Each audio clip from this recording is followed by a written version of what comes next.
Part 2 of the exhaust bandage. There are two main types doing it yourself. This type, it'll cost you about £7–8. You get it in a DIY shop, B&Q, you get it in somewhere like a pound shop. They're fine, they require heat to use and they do the job. They're a bit of a pain because you have to have heat for them to actually set. Now, if you actually get this, it will cost you £3, but you can only buy them in actual mechanic shops.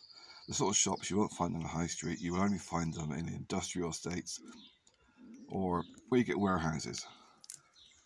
Peppers. You have to be careful using this. You can use it dry, but you have to make it a little bit moist to make it flexible. So you don't need to have the engine running.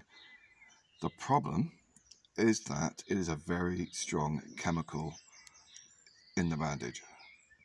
Wear gloves. I have got big butch-out biker hands and I have blisters from the chemicals. So you want a free pair of gloves to do it. You go to a petrol station, go to a diesel pump, and they should have free gloves hanging up, just disposable ones that you can go and get. So if you're going to use the £3 one, yeah, wear gloves.